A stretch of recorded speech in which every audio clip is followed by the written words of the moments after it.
आज का जो प्रतिशत का चैप्टर है, इस प्रतिशत के चैप्टर में एक ही क्वेश्चन को 3 विधि से हल करूँगा। एक विधि जो बहुत बड़ी है लेकिन बेसिक पर आधारित है, दूसरी विधि थोड़ी छोटी है और तीसरी विधि सबसे छोटी है, ट्रिक है। ये वीडियो लंबा होगा, वैसे आपको वीडियो पूरा देखिएगा और पूरा देखने के बाद वीडियो अगर समझ में आए तो लाइक कर दीजिएगा। चलिए हम लोग आज का वीडियो शुरू करते हैं। क्वेश्चन है,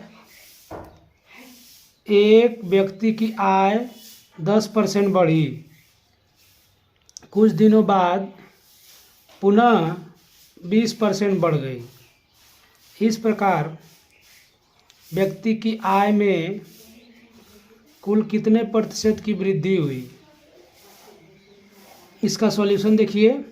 माना व्यक्ति की आय 100 रुपये है। प्रतिशत वाले सवाल में 100 रुपये जनरली मानते हैं, वैसे तो हम लोग यक्स मान के भी इसको लगा सकते हैं, लेकिन हम लोग 100 रुपये मान ले रहे हैं।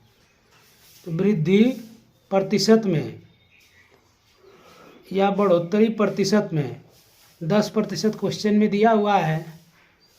आय में वृद्धि रुपए में, तो आय में वृद्धि रुपए में 100 का 10%, क्योंकि 10% बढ़ोतरी हुई है तो का मतलब गुणा होता है, तो 100 गुणे 10% यानी 10/100।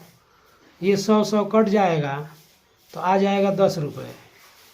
पहली वृद्धि के बाद व्यक्ति की आय बराबर 100 रुपये प्रारंभिक माने थे और 10 रुपया बढ़ गई है, तो 100 और 10 जोड़ देंगे तो 110 रुपये हो गया। दूसरी वृद्धि प्रतिशत में, सवाल में 20% दिया हुआ है, तो आय में वृद्धि रुपए में, तो 110 रुपया बढ़ के हुआ है, उसका 20% बढ़ोतरी हुई है, यानी 110 का 20%, यानी 110 गुणे 20/100।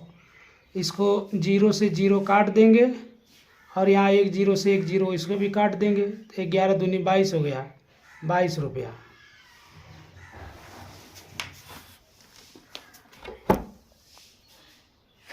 ये 22 रुपया हो गया। इसके आगे दूसरी वृद्धि के बाद व्यक्ति की आय, तो दूसरी वृद्धि के बाद व्यक्ति की आय 110 रुपया पहले थी और 22 रुपया बढ़ गया है, तो इसका मतलब 132 रुपया जोड़ देंगे। तो इसके बाद दोनों वृद्धि के बाद व्यक्ति की आय में वृद्धि रुपए में, व्यक्ति की आय में वृद्धि रुपए में 132 रुपया बढ़ के हो गया है और पहले शुरुआत में था 100 रुपये, तो 132 माइनस 100 का मतलब हो गया 32 रुपये। तो आय में वृद्धि प्रतिशत में, तो वृद्धि गुणे 100, ये सूत्र होता है, वृद्धि गुणे 100 बटे प्रारंभिक आय। वृद्धि हुई है 32 रुपये और गुणे 100 और बटे प्रारंभिक आय है 100 रुपये, तो 100 से 100 कट गया, तो यहाँ 32 बचा, आंसर आएगा प्रतिशत में, तो 32%। ये तो हो गया पहली विधि, जिसको कि बेसिक विधि कहते हैं। इसके बाद हम लोग चलते हैं दूसरी विधि की तरफ। दूसरी विधि है कि मान लिया कि आय कितनी है, 100 रुपये, तो नई आय बराबर 100 गुणे 110/100। 110/100 क्यों? क्योंकि 10% बढ़ी है, तो 100 में 10 जोड़ दिए, 110/100 हो गया। फिर गुणे 120/100।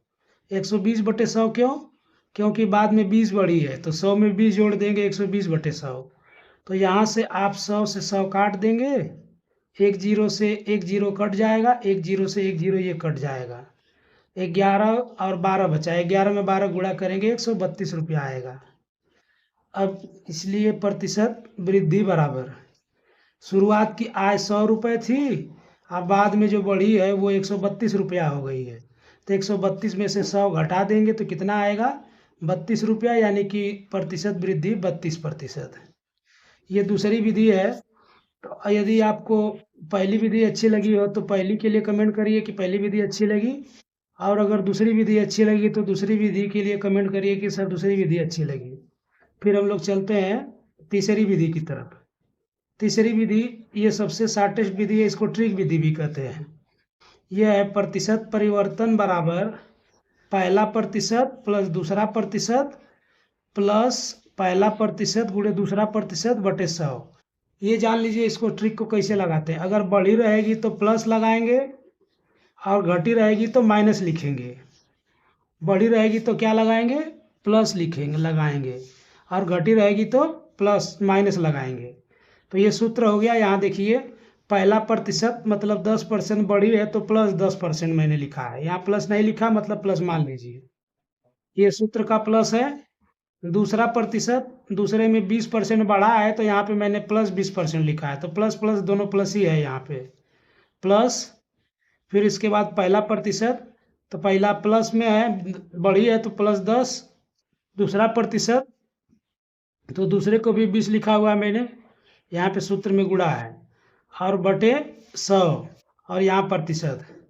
तो ये 10% और 20% जुड़ जाएगा 30%, और ये 1 0 से 1 0 इसमें का, 1 0 से 1 0 इसमें का कट जाएगा तो 2 1 कम 2 होगा, 2% आएगा।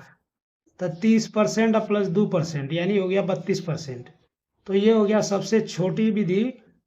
तो ये जो तीनों तरह के सवाल अगर आप तीनों विधि से अगर सवाल को समझ गए हो तो तीनों विधि को ध्यान से समझिएगा, आप एक टीचर की तरह हो जाएंगे। तीनों विधि से आप सवाल को बता सकते हैं। इसमें से जो प्रतियोगी परीक्षाएं देते हैं लड़के, वो या तो दूसरी विधि का या तीसरी विधि का प्रयोग करते हैं।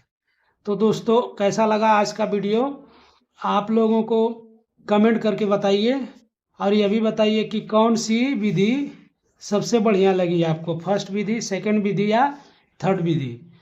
दूसरी बात, अगर आप मेरे चैनल पे नए आए हैं तो फिर आप लोग मेरे चैनल को सब्सक्राइब कर दीजिए और वीडियो को अपने पढ़ने वाले दोस्तों में शेयर कर दीजिए। धन्यवाद दोस्तों, मिलते हैं अगले वीडियो में। तब तक के लिए आप सभी को जय हिंद।